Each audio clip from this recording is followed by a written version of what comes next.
Welcome to JK civil services. आप सब इस ताक में बैठे थे कि कब एसआई के पोस्ट्स की एडवर्टीजमेंट आ जाए, और वो आप सबको पता है आ चुकी है एडवर्टीज नंबर 6 में। अब आप सब इस ताक में बैठे हैं कि कब सिलेबस बाहर आ जाएगा और आप अपनी प्रिपरेशन को स्टार्ट करेंगे। लेकिन मेरा मानना है कि ये सोचना कि कब सिलेबस आए और उसके बाद हम पढ़ाई स्टार्ट करते हैं, ये अपनी रेस में पीछे रहना है।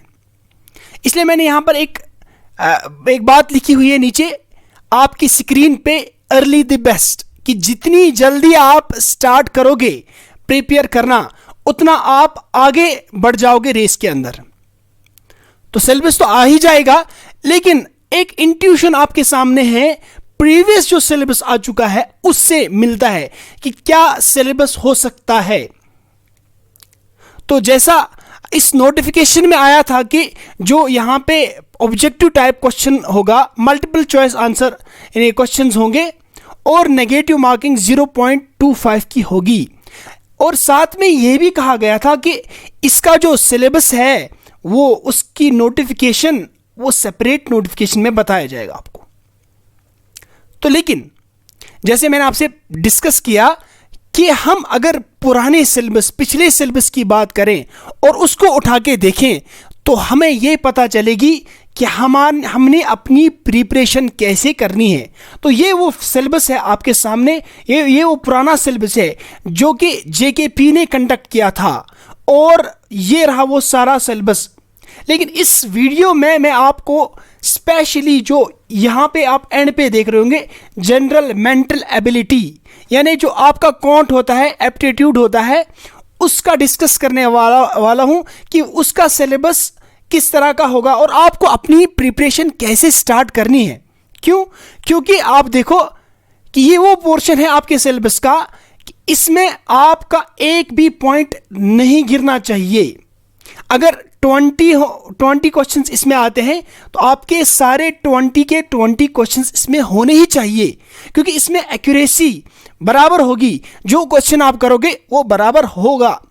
बाकी जितना पोर्शन है आपका कहीं ना कहीं कुछ ना कुछ छूट सकता है, लेकिन यहाँ पर छूटने का कोई चांस नहीं। लेकिन अगर आप नॉन मैथमेटिकल बैकग्राउंड के हैं या अगर आप मैथमेटिकल बैकग्राउंड के भी हैं, तो आपके लिए ज़रूरी बनता है कि इस पोर्शन के ऊपर गहरी नज़र डाल के इसको प्रिपेयर करना स्टार्ट करें।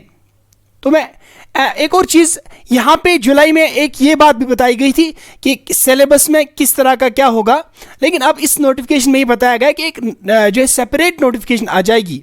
इसमें एलिमेंट्री मैथमेटिक्स होगा, इसमें एनालिटिकल एप्टीट्यूड होगा, यानी कि रीजनिंग वगैरह आपका देखा जाएगा, आपके पेपर में होगा। एक अच्छा कंटेंट, एक अच्छा यानी एक अच्छी वेटेज ये 20% तक का रख ही लेगा। तो अब हम देखते हैं कि इस जनरल मेंटल एबिलिटी में आपसे क्या क्या चीज़ें पूछी जा सकती है।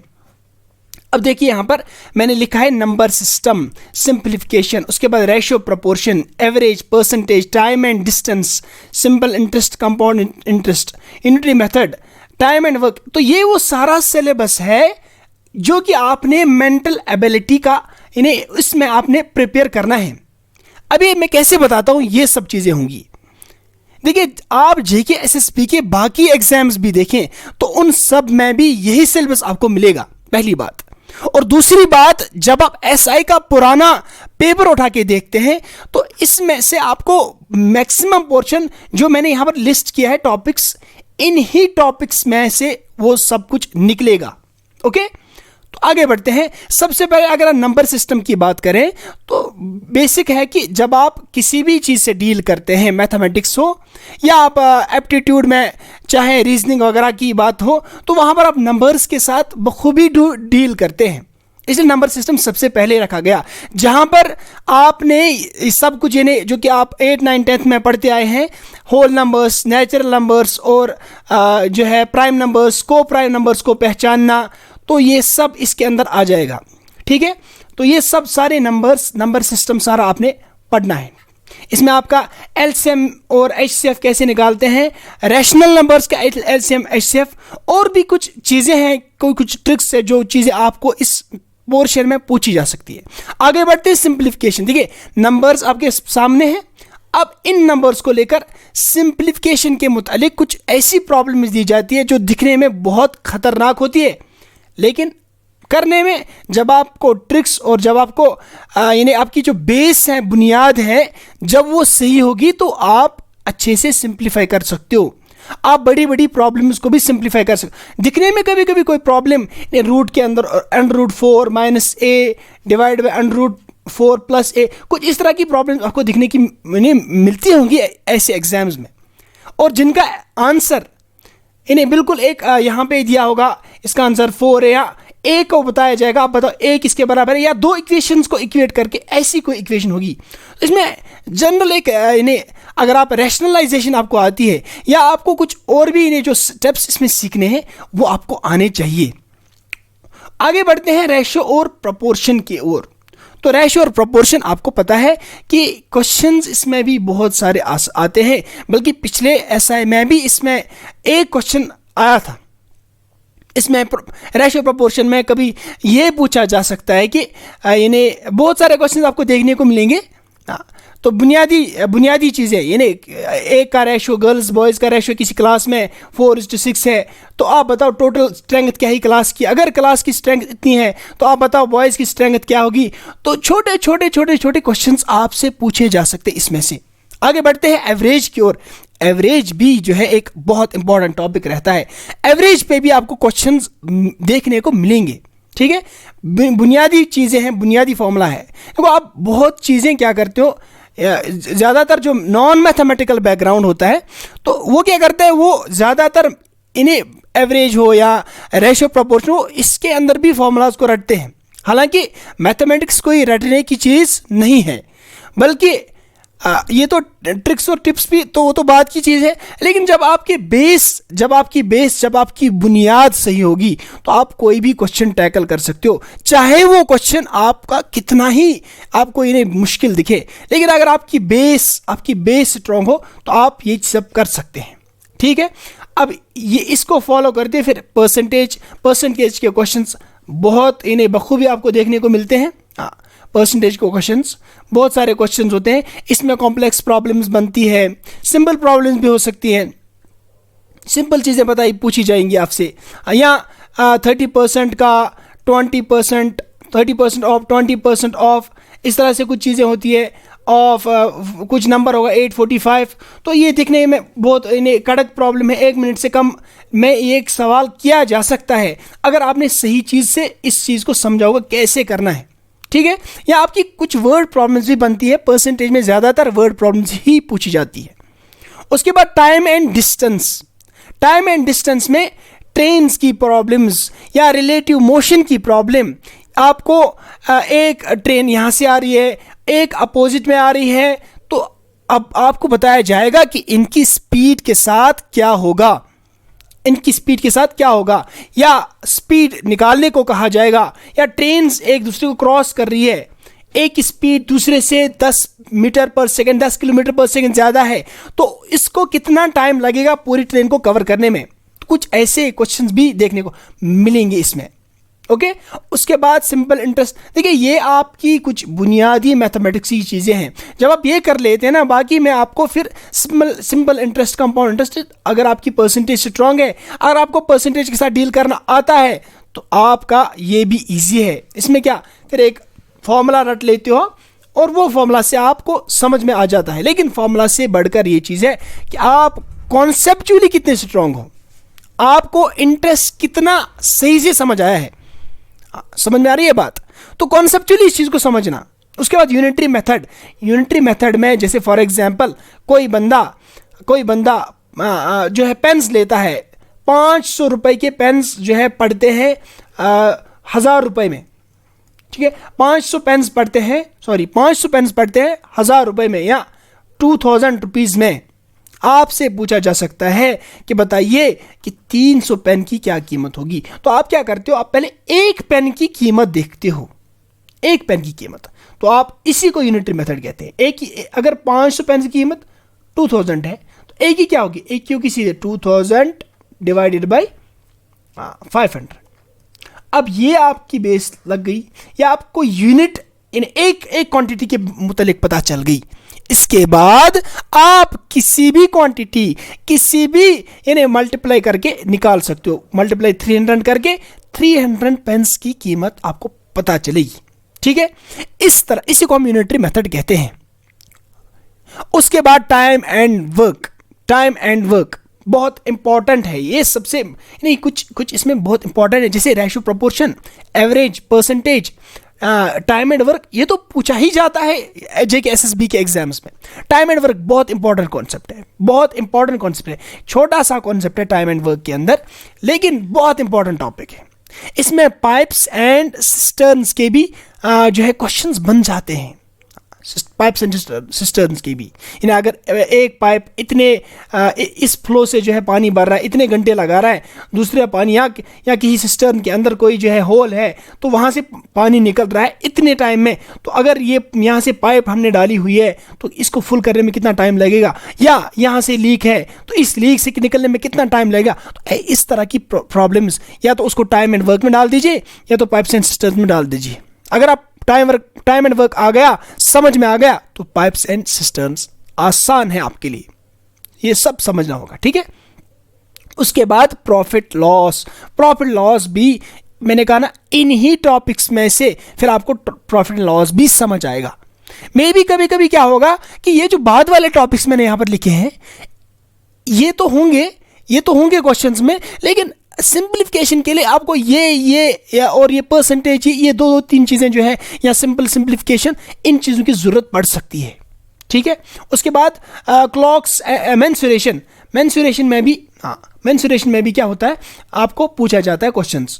रेक्टेंगुलर एरिया हो गया, इसमें 2D हो गया या 3D हो गया, एरिया पूछा जाएगा, वॉल्यूम पूछा जाएगा, और उसके ऊपर फिर क्वेश्चंस या उसके ऊपर ये बताया जाएगा कि कितना पैसा लगेगा। अगर 1 स्क्वायर मीटर में, अगर 1 स्क्वायर फीट में इतना पैसा लगता है ये मैंने इसको बनाने में, तो टोटल कितना टाइम लगेगा, टोटल कितना पैसा लगेगा। ठीक है, उसके बाद क्लॉक्स एंड कैलेंडर, तो ये यहाँ पे लीप ईयर के प्रॉब्लम्स होते हैं। ये रीजनिंग का जो है हिस्सा है, लीप ईयर के प्रॉब्लम्स होते हैं। और अगर क्लॉक की बात करें तो आपसे बताया जाता है अगर इस टाइम पे यहाँ पे घड़ी थी तो बताओ और 5 घंटों में ये सुई कहाँ पहुँची होगी, इसने कितना डिग्री एंगल बनाया होगा।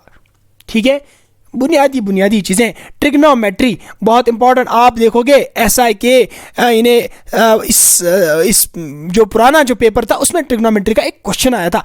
बुनियादी चीज़ें यानी साइन, कॉस, टेन, वो आपको पता होनी चाहिए। ठीक है ना।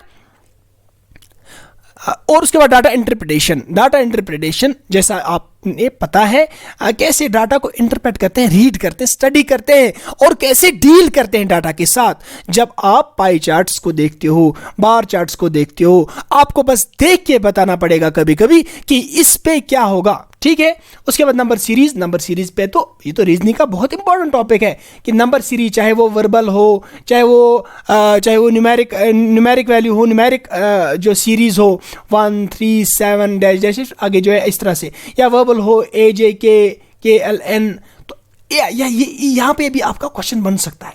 बहुत आसान है। जब आप कुछ क्वेश्चंस के साथ डील करोगे तो आपको लगने लगेगा कि ये बहुत ही आसान है। उसके बाद ब्लड रिलेशंस का तो आपको पता ही होगा कि ब्लड रिलेशंस में आपसे पूछा जाता है कि अगर ये इसकी फूफी लगती है तो उसका ये लगता है, तो उसका ये लगता है, तो आप बताओ AB का क्या लगता है। अगर ये इसका अंकल है फिर इसका बेटा है, तो एक आपको फंसाया जाता है कि आपको कितना आपका दिमाग तेज चलता है इस जानने में कि इनकी रिलेशन ढूंढने में कितना दिमाग तेज चलता है। ठीक है, उसके बाद प्रॉब्लम्स रिलेटेड टू एजेस, बहुत इंपॉर्टेंट टॉपिक है, इस पे भी क्वेश्चन आपको देखने को मिलेगा। इसमें आपको बताया जाएगा कि अगर इसकी 2 बंदों की एज आज इतनी है, आज एक ही दूसरे से इतनी गुना ज़्यादा है, तो बताओ 5 साल पहले या आज इनकी प्रेजेंट एज बताओ कितनी है। 5 साल पहले इतनी ऐसी रिलेशन, तो एक रिलेशनशिप बनानी है और आसानी से इसमें जो है ट्रिक्स के साथ भी हम ये सब कर सकते हैं। लेकिन मैंने कहा ना, मैथमेटिक्स को आपने कॉन्सेप्चुअली सीखना है। क्या सीखना है? कॉन्सेप्चुअली, यानी आपके बुनियादी कॉन्सेप्ट्स वो क्लियर होनी चाहिए। फिर आपको कोई भी क्वेश्चन सामने आ जाएगा तो आप उसको टैकल कर सकते हैं, आपको रटने की ज़रूरत नहीं पड़ेगी। फिर तो फॉर्मूला तो बहरहाल रटी जाती है, लेकिन मैं कह रहा हूँ जब आपके कॉन्सेप्ट सही होंगे तो आपको सीधे रटने की ज़रूरत नहीं है। वरना बहुत सारे लोग रट कर जो है इन्हें एग्ज़ाम में जाते हैं, कहते हैं कि हमने SSB की एक बुक लाई थी, वो रट ली, अब जो है उसका जो है हमने करना है, तो वो नहीं कर पाते वहाँ पे क्वेश्चंस। तो और उसके बाद डायरेक्शन सेंस टेस्ट और भी कुछ टॉपिक्स बनते हैं अगर हम जनरल मेंटल एबिलिटी की बात करें, लेकिन यहाँ तक ये एक बहुत बड़ा बहुत ज़्यादा कवर हो रहा है इसमें, इस पोर्शन में जो मैंने यहाँ पर दिखाया है। तो बेटर है आप अभी से स्टार्ट करें प्रिपरेशन, बहुत जल्द स्टार्ट करें प्रिपरेशन, ताकि आपकी जर्नी आसान हो, आपकी जर्नी आसान हो। अब देखिए ये हमारा प्रीवियस जो है SI का प्रीवियस पेपर है, यहाँ पर मैं इसको सॉल्व तो नहीं करूँगा, लेकिन आप इसको नोट डाउन कर सकते हैं। ये कुछ क्वेश्चंस जो आए थे, 17 क्वेश्चंस आए थे, इसमें से आप देख सकते हो किस किस एरिया में आए थे। देखिए नंबर सीरीज़ है, ये देखिए आप, ये भी एक सिंपल मैथमेटिकल रिलेशन से है, या ये परसेंटेज का क्वेश्चन है, इस तरह से एज का क्वेश्चन है, और यहाँ पे आप देखो ये सिंपल रीजनिंग का क्वेश्चन है, एनालिटिकली आपको टेस्ट किया जा रहा है। और आप देखिए यहाँ पर डायरेक्शन का क्वेश्चन है, और यहाँ पे ये रेशियो प्रोपोर्शन का क्वेश्चन है, ठीक है, ये रेशियो प्रोपोर्शन का क्वेश्चन है। ये आप देखो तो मेंसुरेशन का क्वेश्चन है, ठीक है, हाँ, ये डायरेक्शन का, लार्ज फील्ड वगैरह वगैरह। तो फिर से ये तो ऐसे लग रहा है एरियाज़ की बात हो रही है, तो ये यहाँ पे फिर से मेंसुरेशन का क्वेश्चन है। आप देखिए ये टाइम एंड डिस्टेंस का क्वेश्चन है, at what time they will meet, तो टाइम एंड डिस्टेंस का क्वेश्चन है। जो मैंने टॉपिक्स मेंशन किए थे वही क्वेश्चन आए हुए हैं, हाँ 17 क्वेश्चंस। और अब देखिए आगे यहाँ पे टैक्स की बात हो रही है, परसेंटेज वगैरह, तो प्रॉफिट लॉस का क्वेश्चन हो गया, तो उसमें आप ये चीज़ एडिशनल फिर टैक्स वगैरह पढ़ते हो, ठीक है। और यहाँ पे देखिए परसेंटेज, सिंपल परसेंटेज के ऊपर क्वेश्चन आया है, परसेंटेज के ऊपर सिंपल क्वेश्चन आया है। हाँ, क्लॉक्स एंड, जो मैंने कहा था क्लॉक एंड कैलेंडर पे ये क्वेश्चन आपको देखने को मिलेगा, ठीक है। एवरेज पे देखो क्वेश्चन है, हाँ, ये ट्रिग्नोमेट्री जो मैंने बताया था, ट्रिग्नोमेट्री, तो ट्रिग्नोमेट्री पे क्वेश्चन। ये देखिए यहाँ पे ये question number 109 time and work पे क्वेश्चन है, ठीक है। ये यहाँ पे एज पे और एक क्वेश्चन है, ठीक है। तो मैंने कहा था एज पे जो है क्वेश्चन है, और ये सारे टॉपिक्स मैंने मेंशन किए हुए हैं। कुछ एडिशनल टॉपिक्स भी हो सकते हैं, लेकिन सारे एक दूसरे के साथ रिलेट कर रहे हैं, तो आपके लिए ये बेटर रहेगा कि आप अपनी प्रिपरेशन को अभी से स्टार्ट करें। जितनी जल्दी आप प्रिपरेशन स्टार्ट करते हैं, देखिए आपको तो 2 रेसें जीतनी हैं। पहली रेस तो आपने रिटन क्वालिफाई करना है, और दूसरी रेस जो कि आपको फिजिकली जो है फिट रह के रेस जीतनी है। तो पहले तो ऐसा होता था कि पहले आप वो वाली रेस जीतते थे, बाद में रिटर्न देते थे, लेकिन इस बार बिल्कुल उल्टा है। पहले आपको ये वाली रेस जीतनी है, रिटर्न वाली रेस, और उसके बाद वो वाली रेस।